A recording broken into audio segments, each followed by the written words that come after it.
This is Zombie Thuggin' Podcast. Just sit back and listen, and also eat a dick, bitches.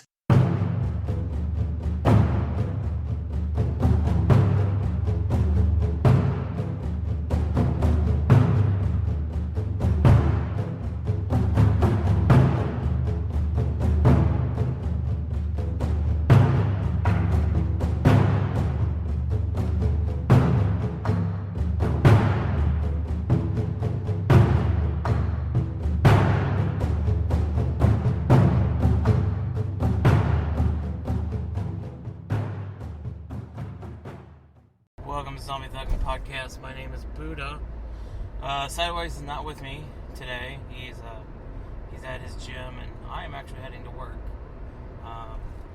The reason why we're recording is a tragic thing happened. At least in the sense of music-wise. For some of us in the mid to late 30s who grew up during the alternative grunge era, we lost one of our voices, I guess you could say. Chris Cornell, lead singer of the band Soundgarden and later on Audioslave, passed away on Wednesday night, shortly after performing in Detroit. And, I found out Thursday morning of his passing online, and it's hit me pretty hard. Soundgarden was one of the bands that I grew up listening to religiously. With them, Nirvana, Pearl Jam, Alice in Chains, almost all the bands out of the Seattle area I grew up listening to. And to know that the only really full band left is Pearl Jam is kind of sad. I mean, Kurt's been dead since '94. Lane's been dead for a while. And now Chris is gone. It's kind of mind-boggling in a sense. I found out about Soundgarden back in the early 90s.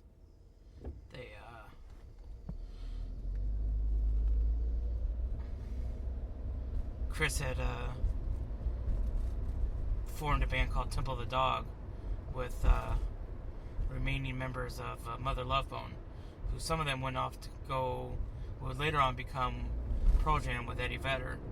But they brought Eddie Vedder in as like a dual singer with Chris Cornell on Temple of the Dog.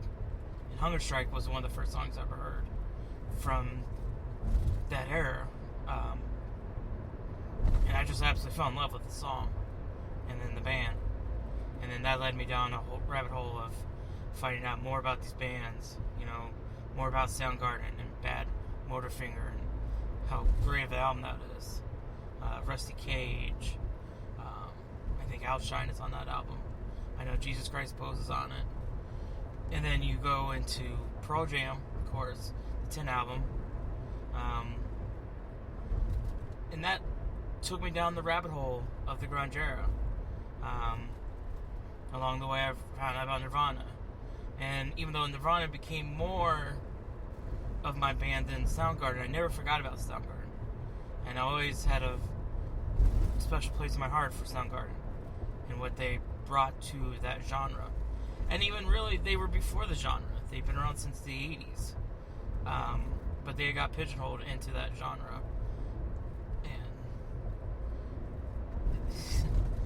You can almost consider more like a heavy metal in some sense, and I don't think Chris would have argued with you on that, on some of their stuff.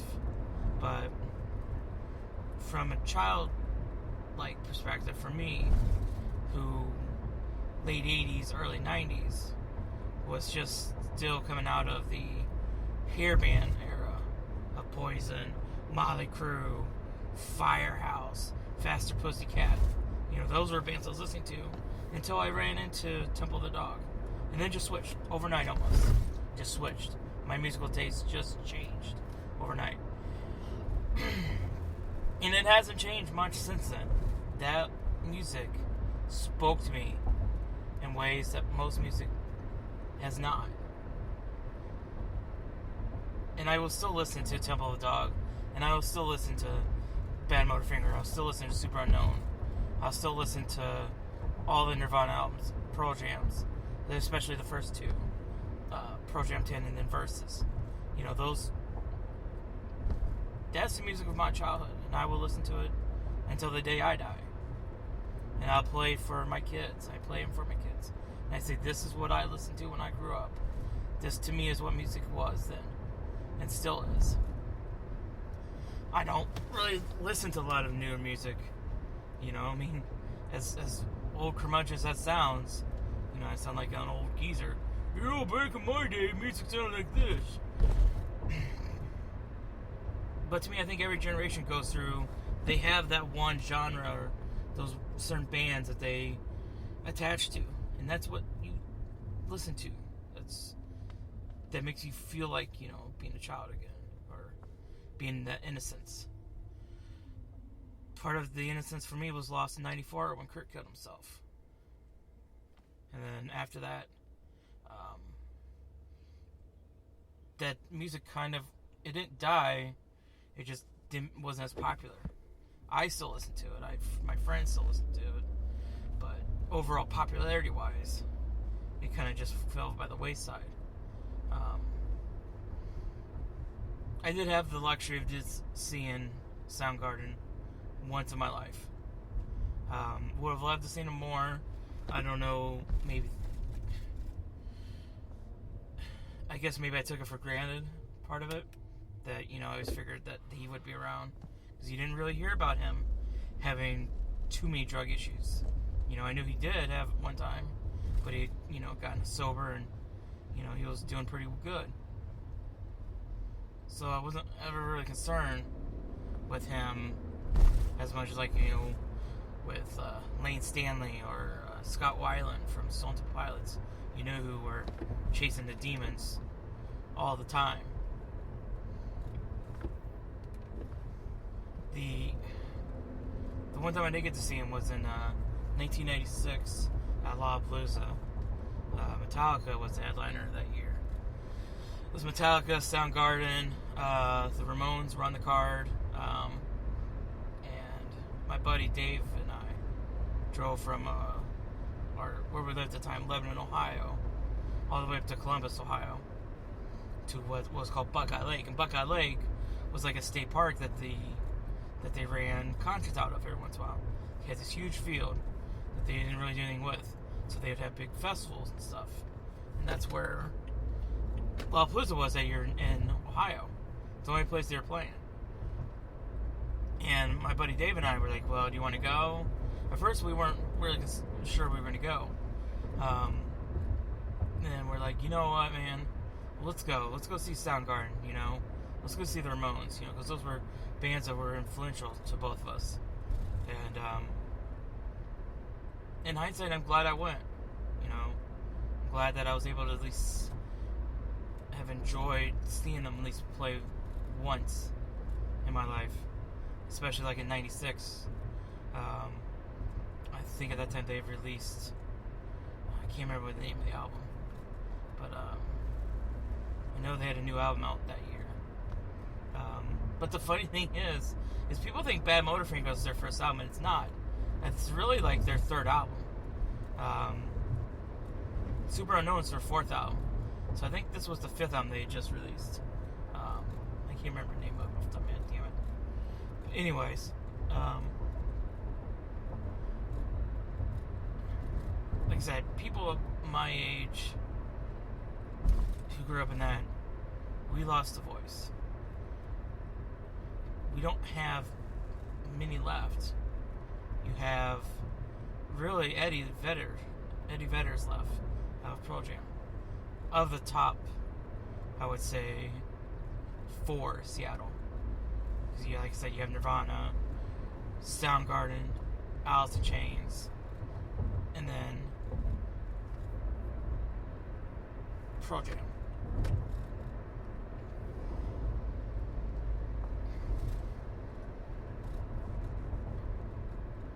So I just kind of wanted to give you guys my feelings, I guess, and all this.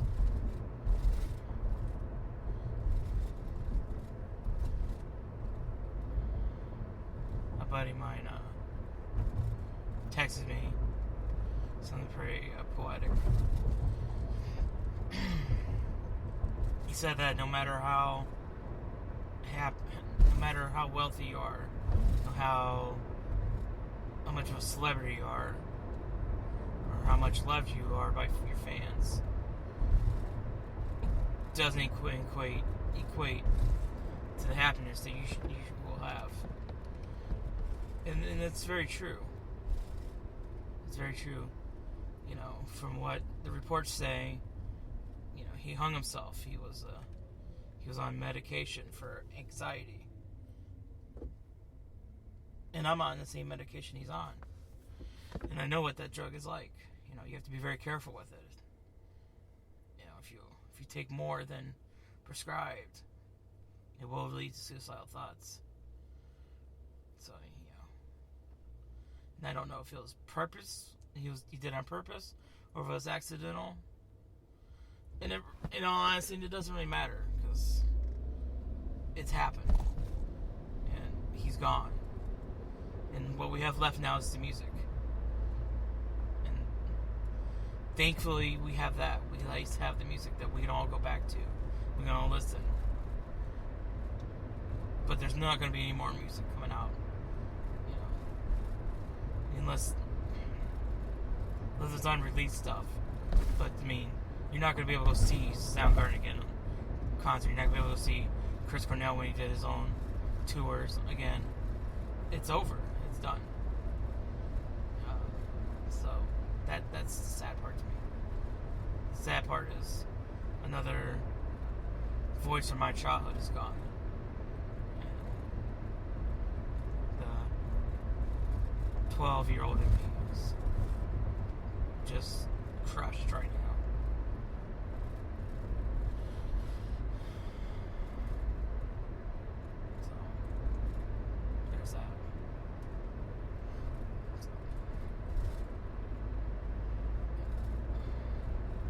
So I'm going to leave it at this. We shouldn't idolize our music. We shouldn't idolize musicians, sports figures, and all that. We can look at them for what they are, human beings. They will make mistakes. We can't look at them and thank them for the music or the achievements that they've left. Fuck, I'm gonna scratch